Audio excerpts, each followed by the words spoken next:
Bien-aimés, soyez bénis dans le nom de notre Seigneur Jésus-Christ. En ce jour, nous voulons vous entretenir sur le thème suivant. Servir sans transpirer. Servir sans transpirer. Nous prions le Seigneur. Père, nous voulons te dire merci. Merci de ce que tu nous convoques devant ta parole, afin que par ta parole, nous puissions produire du fruit. Viens, insère cette semence dans notre cœur et donne-nous, Seigneur, de produire ces fruits-là que toi-même tu vas consommer. Au nom de Jésus-Christ de Nazareth. Amen. Servir sans transpirer. Tiré du livre d'Ézéchiel au chapitre 44, des versets 16 au verset 18. Ézéchiel 44, 16 à 18. Et nous lisons. Ils entreront dans mon sanctuaire et viendront à ma table pour me servir. Et ils garderont mes ordonnances. Et quand ils entreront par les portes du parvis, ils mettront des vêtements de lin. Ils ne porteront rien de laine sur eux lorsqu'ils serviront aux portes du parvis intérieur et dans la maison. Ils auront des turbans de lin sur la tête et des culottes de lin sur les reins. Ils ne se ceindront pas de quoi que ce soit qui les fasse transpirer. Ceci est une ordonnance pour les prêtres du Seigneur. Dans la nouvelle alliance, nous sommes tous prêtres. Nous pouvons tous entrer dans le sanctuaire et servir Dieu. Cette ordonnance du Seigneur dit que les sacrificateurs doivent être vêtus de lin. Ils ne porteront pas d'étoffe de laine sur eux. Et la raison pour laquelle ils ne doivent pas porter des vêtements de laine, selon le verset 18, c'est pour que les vêtements ne les fassent pas transpirer. Ils ne porteront rien qui les fasse transpirer. Cela signifie que Dieu ne veut pas de sueur dans sa maison. Que signifie la sueur? La sueur est produite lorsque nous faisons un grand effort. Par conséquent, la sueur représente l'effort humain. Si Dieu ne veut pas de sueur dans sa maison, cela signifie que Dieu ne veut pas d'effort humain dans sa maison. Intéressant, non? Lisons maintenant dans Lévitique 19, verset 19. Vous garderez mes statuts. Tu ne mélangeras pas ton bétail avec des animaux d'une autre espèce.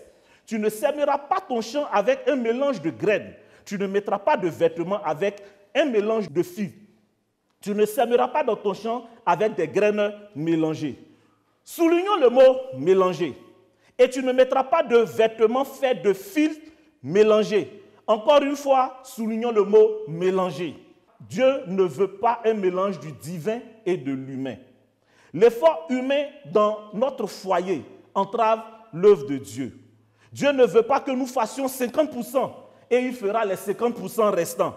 Ou que nous fassions 10% et il fera 90% restants. Il veut faire 100%. Il nous est très difficile de comprendre que la croissance dans le Seigneur consiste à diminuer pour que le Seigneur puisse croître. Souvenons-nous de Jean-Baptiste qui a dit « Il faut qu'il croisse et que je diminue ». Rien à voir avec 1 Corinthiens 9, 27.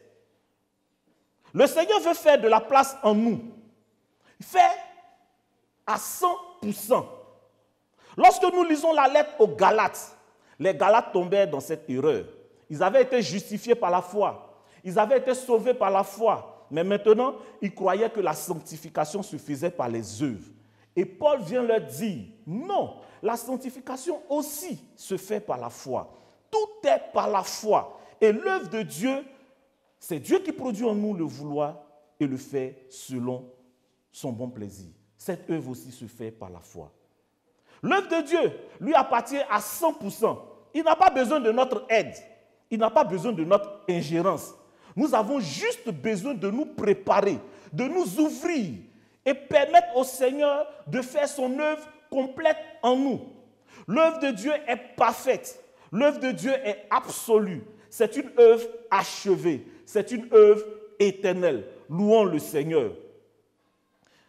Que le Père nous ouvre les yeux pour voir que nous contemplons une œuvre déjà achevée. Mystère, Paul nous l'explique en 2 Corinthiens 3, 18. Nous tous qui, le visage découvert, contemplons comme dans un miroir la gloire du Seigneur, nous sommes transformés en la même image de gloire en gloire, comme par le Seigneur. Oui, c'est en contemplant le visage du Seigneur, en contemplant la gloire du Seigneur que nous expérimentons la transformation de notre être d'image, de gloire en gloire pour devenir comme le Seigneur. Pourquoi Dieu ne veut-il pas de nos efforts?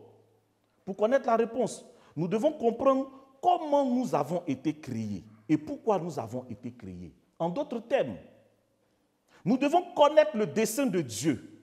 Et lorsque nous entrons dans le dessein de Dieu, nous constatons que vous et moi avons été créés pour contenir Christ et exprimer Christ, afin que la vie de Christ soit manifestée à travers nous. Par conséquent, depuis le début, Dieu ne nous a jamais conçus pour que nous devions l'aider. Dès le début, il nous a créés et nous a conçus comme un vase pour contenir la vie de Christ. Pour que cette vie se manifeste à travers nous. Ce n'est donc pas parce que nous avons péché que nous ne pouvons rien offrir d'agréable à Dieu. Ce n'est pas seulement le péché qui a souillé toutes nos actions, qui rend toutes nos actions hybrides ou mixtes. Mais il y a une raison encore plus profonde. Nous n'avons jamais été créés pour aider Dieu, mais plutôt pour laisser Dieu se manifester au travers de nous. Le plan de Dieu était le suivant. L'homme a été créé tripartite, esprit, âme et corps. Adam a été créé avec la vie humaine, comme le dit l'Écriture. Il est devenu une âme vivante. Cependant, il a été créé pour l'arbre de vie. Il a été créé avec un genre de vie, la vie humaine. Mais il a été créé pour un autre genre de vie, la vie qui était sur l'arbre de vie. C'est pourquoi, lorsqu'il a créé Adam, il l'a mis dans le jardin. Et au milieu du jardin, Dieu a planté l'arbre de vie et l'arbre de la connaissance du bien et du mal. Adam est sorti de la main créatrice de Dieu avec la vie humaine. Mais il a été créé pour accéder à la vie qui était sur l'arbre de vie. Quelle vie pour Adam sur l'arbre de vie s'il avait déjà été créé avec la vie humaine? La vie de l'arbre de vie est la vie de Christ. Et le dessein de Dieu est qu'Adam, créé avec volonté, intellect et émotion, ait volontairement accepté de manger de l'arbre de vie. Quand Adam est allé au centre du jardin, bien qu'il y a eu l'arbre de la connaissance du bien et du mal dont Adam ne devait pas manger, néanmoins, il y avait aussi l'arbre de vie. Quand Adam est allé au centre du jardin, il devait manger de cet arbre. Si Adam l'avait fait, la vie de Dieu, qui est la vie de Christ, serait entrée dans son esprit, et dans son esprit, il aurait eu la vie de Christ. Alors, Adam aurait pu, à partir de ce moment, exprimer la vie du Seigneur. La vie de Christ pouvait commencer à se manifester au travers de lui. Son âme serait en harmonie avec son esprit. Et l'âme, comme une épouse, serait l'être idéal de l'esprit. L'esprit serait comme le mari et l'âme comme la femme. Et l'âme qui était sans péché suivrait l'esprit sans résistance et sans opposition. L'homme serait alors une expression de Christ. L'homme ne s'exprimerait pas, mais la vie de Christ s'exprimerait en lui. Maintenant, nous savons que tout cela ne s'est pas produit. Malheureusement, Adam a choisi de désobéir. Il est allé au centre du jardin et a mangé l'arbre de la connaissance du bien et du mal. Et Dieu dit qu'il n'étende pas sa main et ne mange pas aussi l'arbre de vie. Son esprit ne reçut pas la vie de Dieu et le drame fut le suivant. L'âme l'emporta donc sur l'esprit. Au lieu d'être une servante, l'âme est devenue reine. Au lieu d'être une épouse, l'âme est devenue le mari et a commencé à vivre seule. Elle est devenue autosuffisante, autonome, rebelle, super active. Il a renforcé ses capacités. La volonté est devenue une volonté de faire. Un esprit qui intellectualise tout. Ses sentiments ont été déséquilibrés, nous entraînant d'un côté et d'autre de l'âme. L'âme s'est égarée, s'est déplacée, s'est mise dans une position pour laquelle elle n'a jamais été créée. Et pour cette raison, Dieu ne veut pas de notre effort dans sa maison. Dieu veut son plan originale. Bien-aimé, Dieu veut que tu puisses servir sans transpirer. C'est-à-dire qu'il veut que tout ce qui est charnel soit mis de côté si nous voulons le servir. Quelle est l'œuvre à laquelle tu es appelé? Quels sont tes défis? Quels sont tes challenges? Qu'est-ce que tu dois relever comme défi? Quelle est ta muraille? Pourquoi voulons-nous toujours ajouter notre touche humaine et charnelle aux instructions que nous recevons de lui? Tous les domaines de nos vies sont utilisés pour manifester sa gloire et révéler son amour. Mais acceptons-nous de mettre notre chair sous la lame de la croix, afin que la gloire de son royaume rayonne en nous et nous conduise à une gloire vers Christ. Paul nous dit de traiter durement notre corps et le maintenir assujetti. 1 Corinthiens 9, 27. Il s'agit pour nous d'exercer une discipline personnelle pour diminuer la puissance de notre nature humaine et la soumettre à la nature divine. C'est ainsi aussi que Jean-Baptiste dit, il faut qu'il croisse et que je diminue.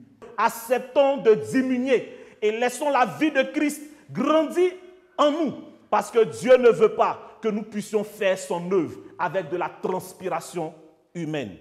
Puisse l'Éternel nous instruire sur le chemin de la consécration pour que nous puissions apprendre à le servir sans transpirer.